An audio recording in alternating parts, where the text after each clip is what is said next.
प्यारे ठाकुर की बांकी ठाकुरानी के अब देखो एक नई बात बताते हैं, सुनना ध्यान से।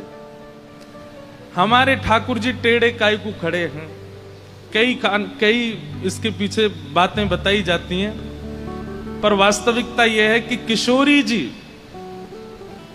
ललिता जी ठाकुर जी के किसी अंग को देखती हैं, विशाखा जी किसी अंग को देखती हैं, सब सखियों के कोई नेत्रों पे अटकी है, कोई नासिका पे अटकी है, कोई कानन पे अटकी है, कोई लटान पे अटकी है, कोई हाथन पे अटकी है, कोई चरणन में अटकी है।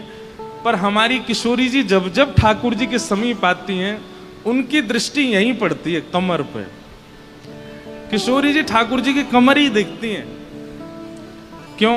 ऐसे बिल्कुल राधा रमन जी जब उष्ण काल में, हमारे राधा वल्लभ जी राधा रमन जी जब कम कम वस्त्र पहनते हैं, उनकी कमर देखो कैसे बिल्कुल 8 बार भोजन करते हैं, फिर भी पेट नहीं निकला इतना सा भी। ऐसे बिल्कुल महाराज, ऐसी कमर है ठाकुर जी की। तो ये टेढ़े, कमर से टेढ़े कैसे भय? किशोरी जी जब देखो वहीं देखती है, जब जब ठाकुर जी के सामने आती हैं, सर्वांगीण अंग का दर्शन सब लोग करते हैं, किशोरी जी भी करती हैं, पर किशोरी जी के नेत्र रुक जाते हैं कमर पे।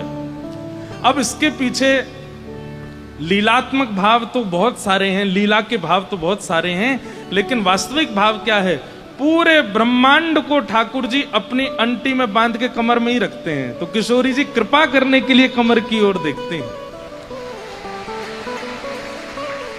पूरे ब्रह्मांड को ठाकुर जी ऐसे अंटी में बांध के फिर कमर पे बांध लेते हैं। तो किशोरी जी वहीं देखती रहती हैं, कौन पे कृपा करनी है, कौन पे अनुग्रह करना है, कौन पे न्याय करना है, कौन पे अन्याय न कर रखो, आदि आदि जो भी भाव।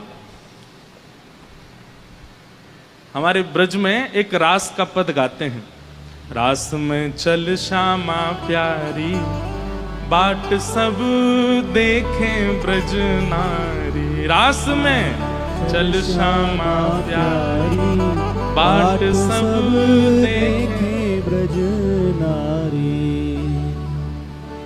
दिल्ली वाले हमारे कछु रसिक ज्यादा हैं, हमारे यहाँ रसपक्ष जल्दी प्रकट हो जाता है।